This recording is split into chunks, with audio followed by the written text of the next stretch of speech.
Bonjour à toutes et à tous. Alors, cette étude se veut être une réponse aux idées propagées par les colporteurs de mensonges et les détracteurs de l'islam concernant le livre de Barnabé. J'ai remarqué ces derniers jours le nombre grandissant de sites et d'écrits chrétiens soutenant que cet évangile est un faux et prétendant que c'est une invention musulmane. Donc avec beaucoup d'objectivité et beaucoup d'esprit critique, les chrétiens se sont mis à faire de longs écrits et de longues études sur cet évangile pour y trouver des failles. Et il creuse l'histoire pour démontrer qu'il n'existe aucune tradition authentique entre Jésus et la date du dernier manuscrit de cet évangile. Et c'est franchement incroyable de leur part, très sincèrement. On se demande où est passée l'objectivité lorsqu'il s'agit d'étudier les 4 évangiles sélectionnés par l'Église. Les codex du Nouveau Testament datent pourtant de 3 siècles après Jésus-Christ.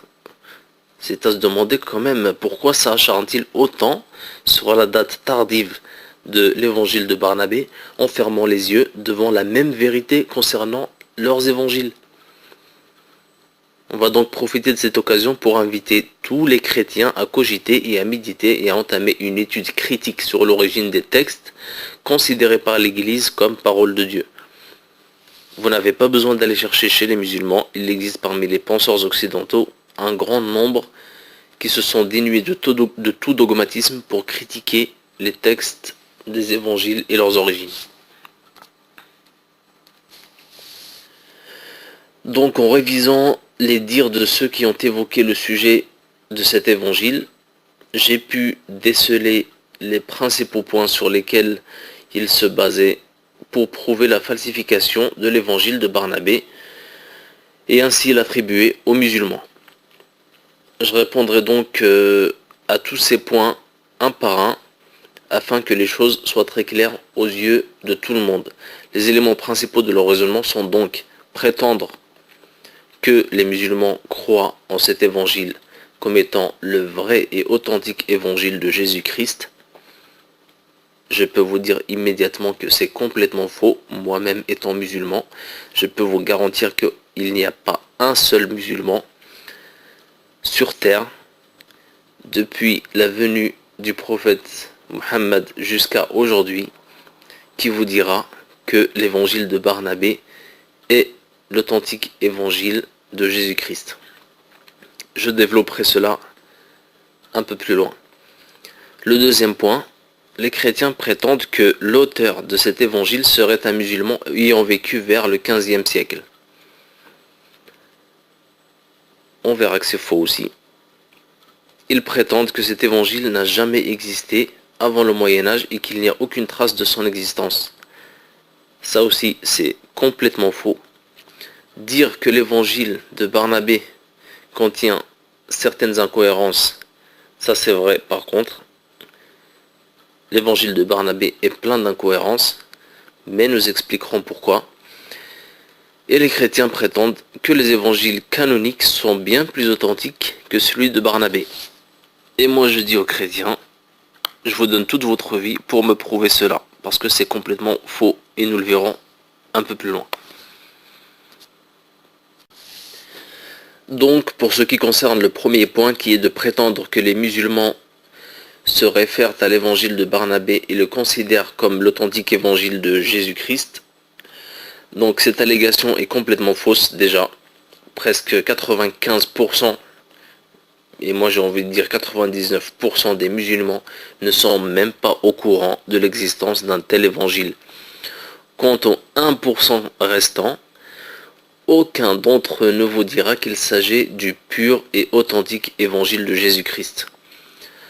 Nous les musulmans, notre unique source sont le Coran et la Sunna de notre prophète. Cet homme que Dieu a envoyé avec autant de preuves et de miracles que Jésus. Et je le rappelle parce que souvent les chrétiens viennent me dire que Jésus a fait des miracles, il a fait ceci, il a fait cela. Oui, nous les musulmans, on y croit. Et nous pouvons vous affirmer que le prophète Mohammed sallallahu alayhi wa sallam a fait autant de miracles que Jésus Moïse et les autres prophètes. Cependant, Dieu lui a donné une chose qu'il n'a donnée à aucun autre prophète. Il lui a donné un livre qui demeurera jusqu'à la fin des temps, inébranlable et inchangeable, destiné non seulement aux enfants d'Israël, mais cette fois à toute l'humanité. Celui qui y croit gagnera, et celui qui le démentira sera perdant au jour de la résurrection. Donc, j'espère que j'ai été clair là-dessus. Nous avons donc en aucun cas besoin d'un autre livre pour nous guider ou pour nous y référer. Si on se réfère à des passages de la Bible, c'est pour inviter les chrétiens à réfléchir, ni plus ni moins. Deuxième point important, les musulmans, pour accepter l'attribution d'un écrit à un prophète ou à une personne, ne peuvent se permettre de se baser sur la simple conjecture comme l'avait fait l'Église il y a 17 siècles. Donc en effet, l'Église romaine a en effet accepté certains écrits et on a refusé bien d'autres. Et ce choix n'a jamais été basé sur une étude scientifique et historique, mais uniquement sur les préférences dogmatiques de ceux qui avaient le pouvoir. Et ça, permettez-moi de vous le dire, aucun chrétien ne peut prouver l'inverse. Celui qui a des informations prouvant l'inverse, qu'il vienne me le dire.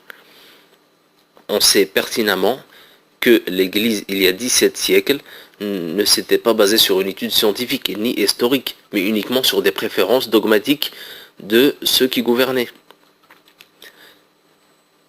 Et en islam, je peux vous dire que c'est complètement différent. Par exemple, pour accepter l'attribution d'une parole au prophète Mohammed, plusieurs conditions devaient être exaucées, parmi quoi l'existence d'une tradition authentique de personnes allant jusqu'au prophète, ce que l'on appelle les chaînes de transmission.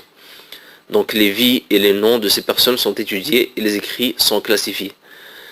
Et si on fait passer l'évangile de Barnabé ainsi que les évangiles canoniques sous cet examen, aucun d'entre eux ne réussira, je vous le garantis. Parce que vous le savez aussi bien que moi, les évangiles apocryphes et les évangiles canoniques, tous les écrits nommés évangiles que l'on connaît aujourd'hui, ont zéro chaîne de transmission.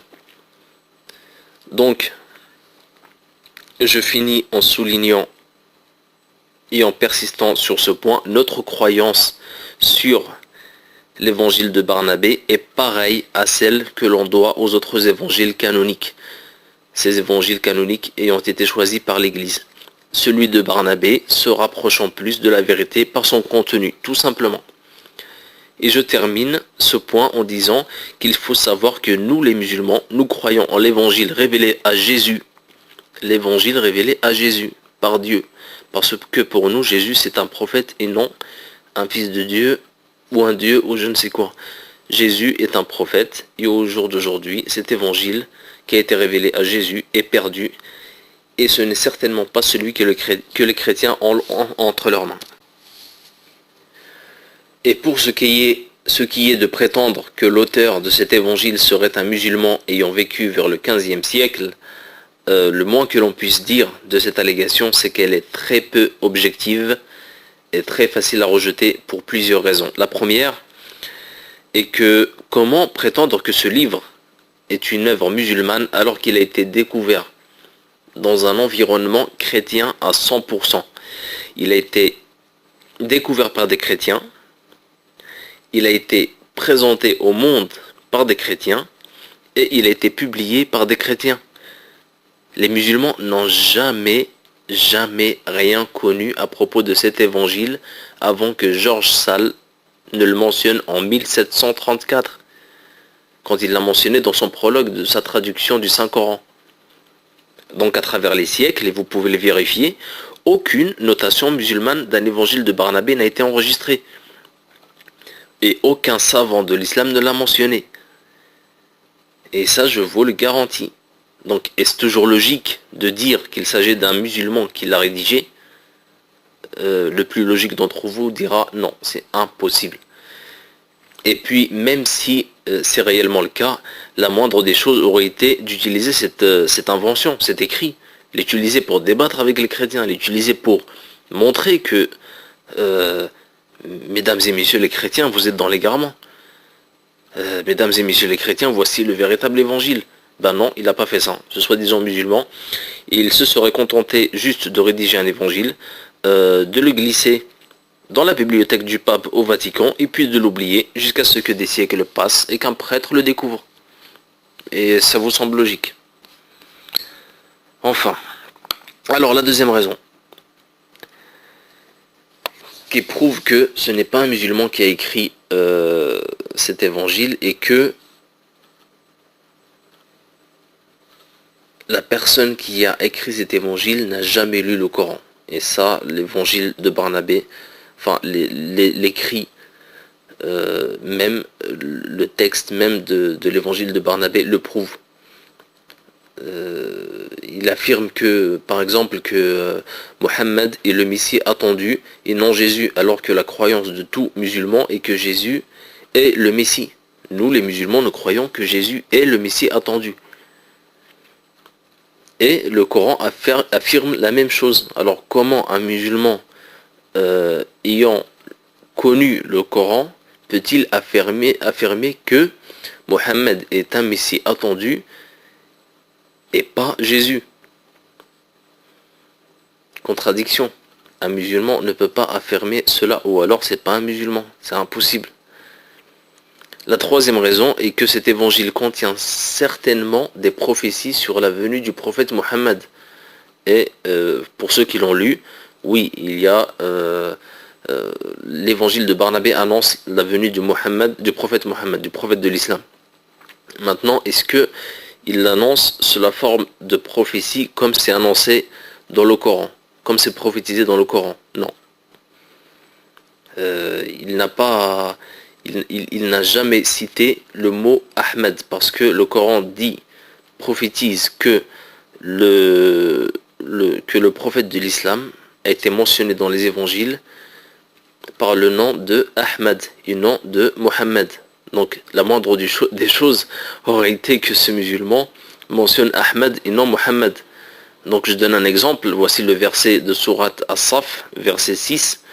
Et quand Jésus, fils de Marie, dit: Ô enfants d'Israël, je suis vraiment le messager de Dieu envoyé à vous, confirmateur de ce qui, dans la Torah, est antérieur à moi, et annonciateur d'un messager à venir après moi, dont le nom sera Ahmed.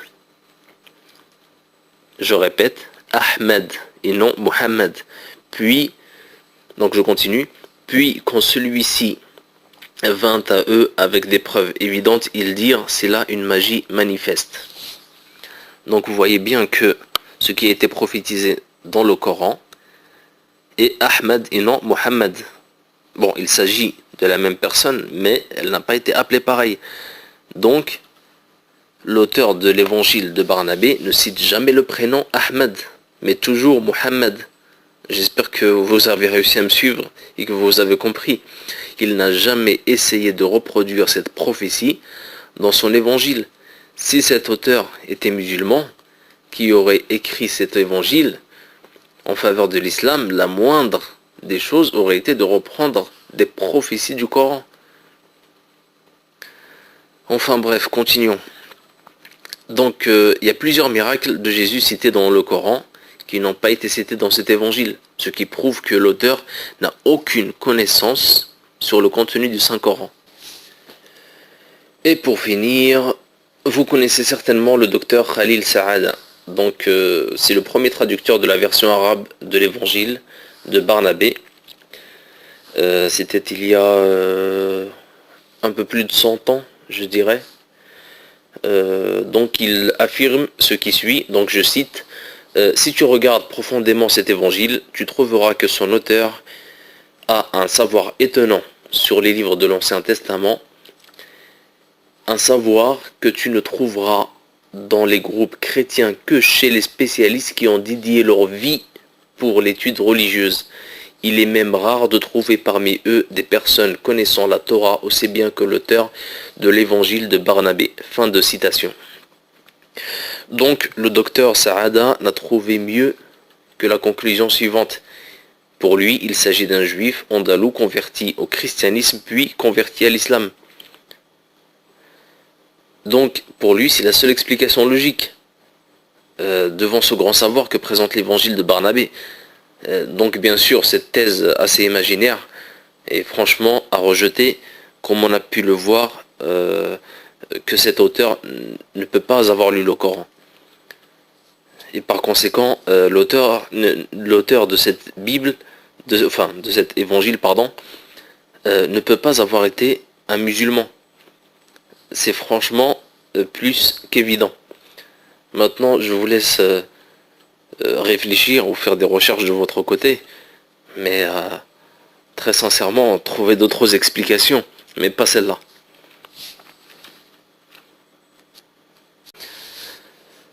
Ensuite, les chrétiens prétendent que cet évangile n'a jamais existé avant le Moyen-Âge et qu'il n'y a aucune trace de son existence.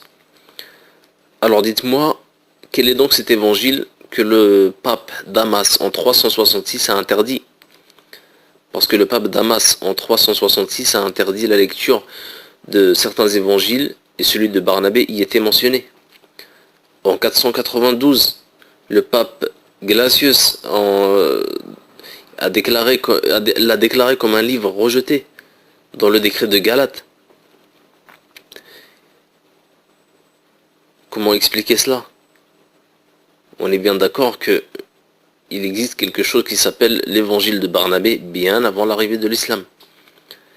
Et rien, vous allez me dire peut-être que rien ne prouve que celui que nous avons aujourd'hui était le même que celui de l'époque, mais moi je vous dis, prouvez-moi que ce n'était pas le même. Je suis sûr que vous n'avez rien pour le prouver. J'espère qu'on est d'accord. Et je peux aussi vous affirmer que l'évangile de Barnabé a existé bien avant l'écriture de celui de Matthieu. L'histoire a marqué une découverte importante. Vous connaissez tous cette histoire. Si vous êtes chrétien et que vous vous intéressez un minimum, vous connaissez sûrement le fait qu'à l'époque de l'empereur romain Zénon, le corps de Barnabé a été trouvé à Chypre en 478. Donc, et apparemment, il avait sur sa poitrine l'évangile de Matthieu, copié par sa propre main, c'est-à-dire par la propre main de Barnabé. Et le New Catholic Encyclopedia dit que le corps a été découvert plus tard avec une copie de l'évangile de Matthieu, écrite par ses propres mains. Le corps de Barnabé aurait donc été découvert en 478, et les sources chrétiennes affirment que Barnabé avait sur lui l'évangile selon saint Matthieu, qu'il aurait écrit avec ses propres mains. Toutefois, moi je vous dis qu'une raison me laisse penser qu'il ne s'agissait pas de l'évangile de Matthieu, mais plutôt d'un autre évangile. Donc toujours d'après le New Age, The New Age Encyclopedia, Barnabé est supposé avoir été martyrisé à Salamis, à Chypre, en l'an 61 après Jésus-Christ. Cependant, l'évangile de Matthieu n'a été rédigé que plusieurs années plus tard. Il est commun de dire qu'il date de l'année 85 ou 90 après Jésus-Christ. Donc il aurait été écrit par un chrétien inconnu qui était chez lui dans une église située à Antioche, en Syrie. Il n'est donc pas possible que ce soit l'évangile de Matthieu que portait Barnabé sur lui, mais plutôt son propre évangile écrit par ses propres mains. Ceci est donc une évidence. Donc Barnabé avait bien rédigé un évangile en son nom. Et puis la logique même dit que Barnabé, cet apôtre ayant connu Jésus, ayant connu Paul, ce grand apôtre, mais qu'est-ce qu'il ferait avec l'évangile de Matthieu?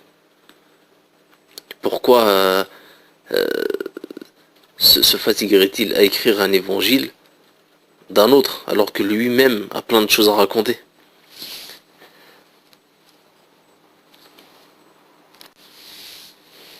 Ensuite, alors, les chrétiens disent que l'évangile de Barnabé contient plusieurs incohérences et qu'il est donc une invention ou une forgerie. Alors la réponse est très simple. Premièrement, dans son évangile, Barnabé n'a jamais prétendu écrire une parole divine, mais seulement les paroles qu'il a entendues de Jésus et qu'il n'a pas non plus prétendu avoir été inspiré. Il n'a pas prétendu avoir été ni inspiré, ni quoi que ce soit. Il s'agit simplement d'un témoignage. Deuxièmement, Barnabé a bien avoué dans son écrit qu'il peut oublier certaines choses. Il est humain et c'est normal. Troisièmement, il n'est pas impossible non plus que cet évangile ait subi des modifications. Vous savez ce que c'est, traduction après traduction, ça explique plein d'incohérences. Et ça, croyez-moi, c'est logique et c'est du déjà vu, surtout ceux qui ont l'habitude d'étudier les évangiles. Je le rappelle, c'est le cas pour les évangiles canoniques, qui contiennent un grand nombre d'erreurs et de contradictions apparentes. Et ça, c'est pas moi qui le dis. Et quatrièmement, le Nouveau Testament contient bien plus d'incohérences que l'évangile de Barnabé. Qu'il s'agisse d'incohérences internes, ou d'incohérences avec l'histoire, ou des incohérences avec la science. Un jugement juste serait de faire la même conclusion avec le Nouveau Testament.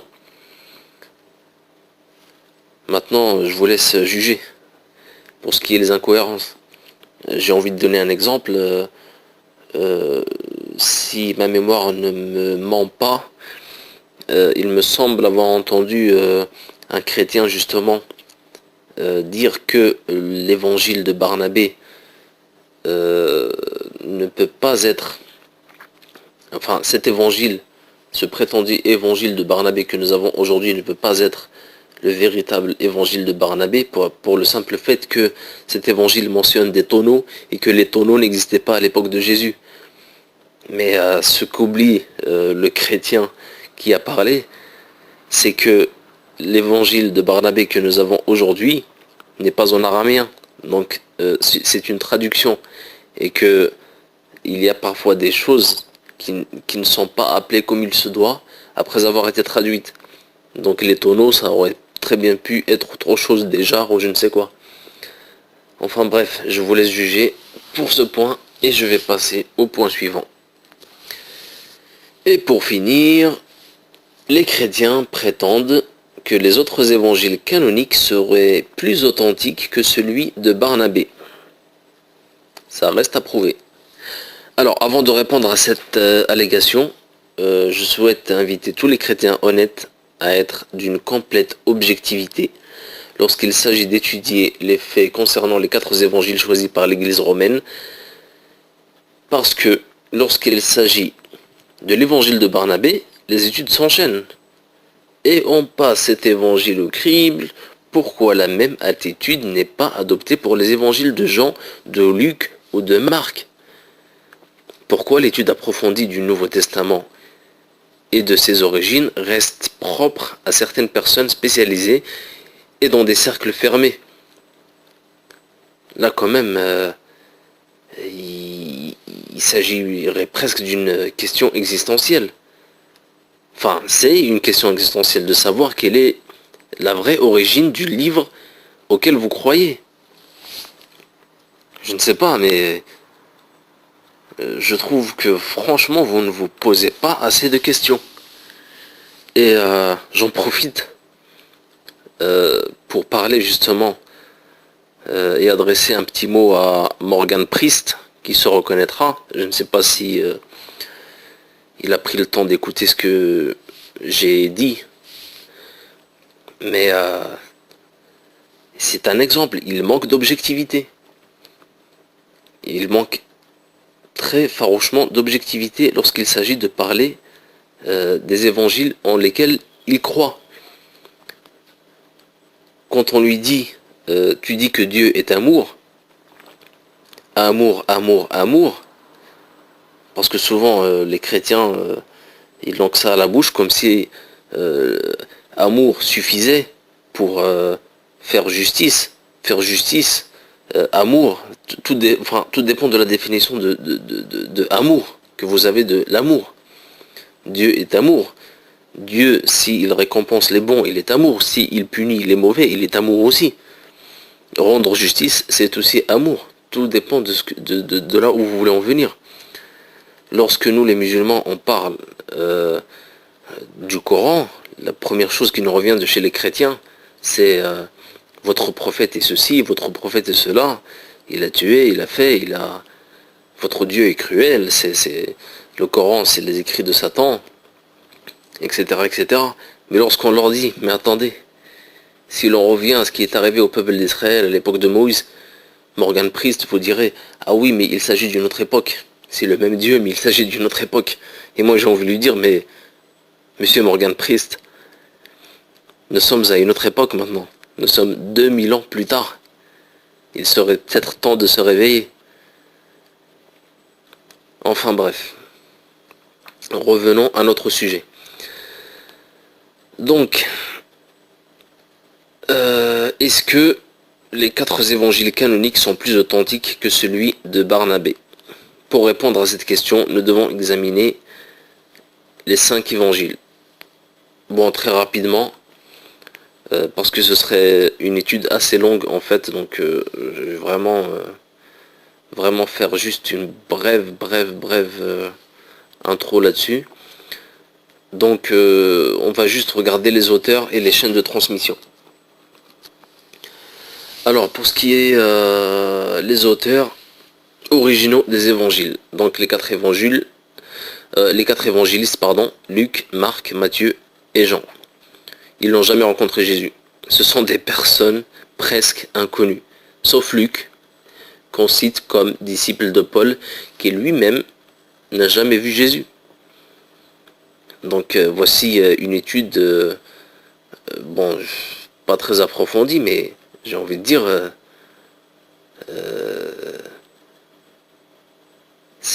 on n'a pas besoin d'approfondir, quoi. C'est des choses qui sont très connues. Quant à l'évangile de Barnabé, son auteur affirme qu'il est l'apôtre de Jésus-Christ et raconte quels furent les échanges exacts avec Jésus-Christ. Et pour ce qui est de la chaîne de transmission, tout le monde le sait, il n'existe aucune chaîne de transmission authentique allant de la date de la rédaction de l'évangile jusqu'à la date de la première copie complète, datant de 2 à 3 siècles plus tard. Donc un certain Bart Ehrman, un spécialiste dans l'Ancien Testament, affirme à cet effet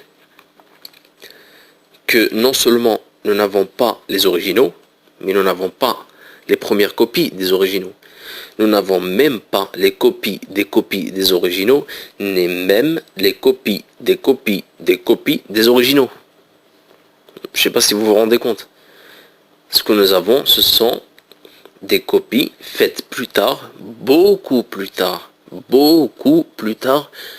Dans la plupart des cas, ce sont des copies rédigées de nombreux siècles plus tard.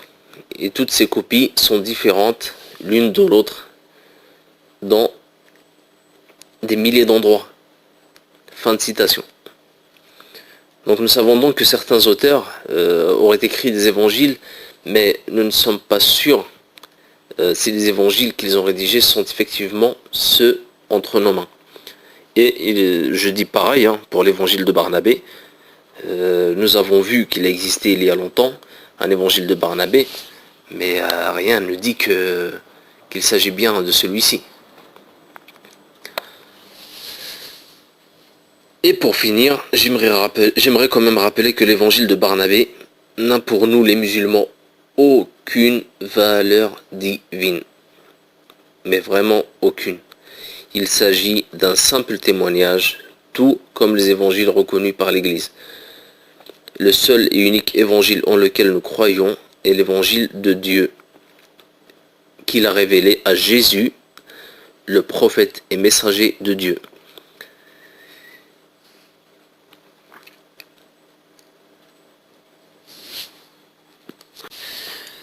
Bon, je sais que ça commence à faire long, mais je vais terminer par ceci. Et ça me tient vraiment à cœur parce que j'aimerais lever le voile sur cette grande question. Et vous me direz ce que vous en pensez. Donc, nous savons tous qu'il y a eu un différend entre Paul et Barnabé, suite auquel ils se sont séparés de manière définitive. La version officielle, qui est la version chrétienne, stipule que Barnabé voulait emmener aussi Jean, surnommé Marc, alors que Paul jugea plus convenable de ne pas prendre avec eux celui qui les avait quittés depuis la Pamphylie, et qui ne les avait point accompagnés dans leur œuvre. Et Barnabé, prenant Marc avec lui, s'embarqua pour l'île de Chypre. Acte 15, 36-39. Donc apparemment, il y a eu un différend entre Barnabé et Paul au sujet de Marc ou Jean, et que ce différend est allé si loin, tellement loin entre eux, c'est tellement aggravé qu'ils ont fini par se séparer. Et puis on remarque aussi que c'est ici que Barnabé disparaît complètement. Et après on parle que de Paul. Et ça c'est vraiment important à souligner. Barnabé, ce grand apôtre, qui est dont les éloges sont connus de tout le monde dans les évangiles canoniques, il disparaît. On parle que de Paul après, il n'y a que Paul. Ça, c'est une grande question. Pourquoi? Donc, ne pensez-vous pas que le sujet de dispute entre Paul et Barnabé était vraiment futile, très sincèrement? Je veux dire par là que des hommes qui ont un tel degré de foi, de spiritualité, et surtout connaissant la qualité de chacun des deux, on se dit quand même qu'il y a quelque chose qui tourne pas rond dans cette histoire. Donc le sujet ne méritait quand même pas une séparation définitive. Surtout qu'ils étaient porteurs du message de Dieu, de la bonne nouvelle. Et il est question de salut, et du salut éternel. Il est question de l'éternité en enfer ou au paradis. On est bien d'accord. Comment de tels hommes auraient-ils pu en arriver à se disputer pour tel sujet, quoi? Je veux dire, c'est pour moi, ça tient pas la route, très sincèrement. C'est je préfère, et franchement, je préfère nettement, et pour moi, c'est beaucoup plus logique, je préfère nettement la version de l'évangile de Barnabé que je vais vous donner. Donc d'après la version en fait de l'évangile de Barnabé, donc la raison semble être bien différente.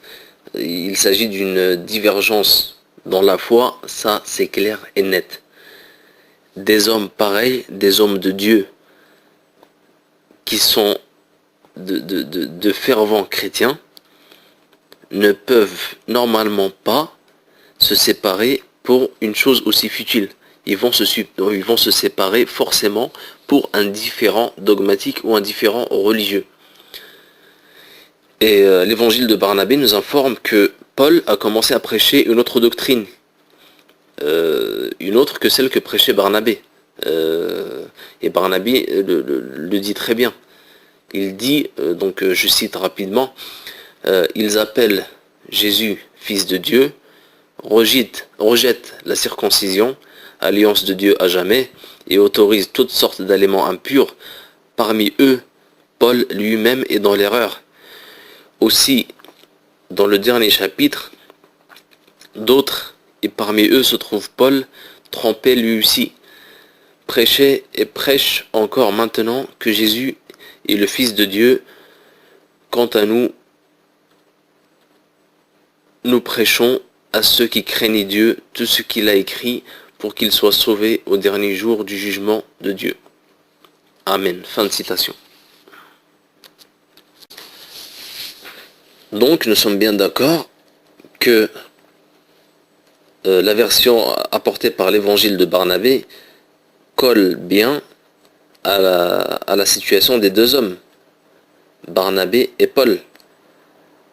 Car vous êtes bien d'accord avec moi que le seul sujet grave qui pourrait amener deux hommes de Dieu à se séparer est un différend religieux et pas autre chose. Surtout des hommes qui prêchent l'amour, qui prêchent la parole de Dieu, qui prêchent la tolérance qui n'ont pas de haine vers leur prochain, sachez que deux hommes de ce grade, si je puis dire ainsi, ne peuvent être séparés que par un différend religieux.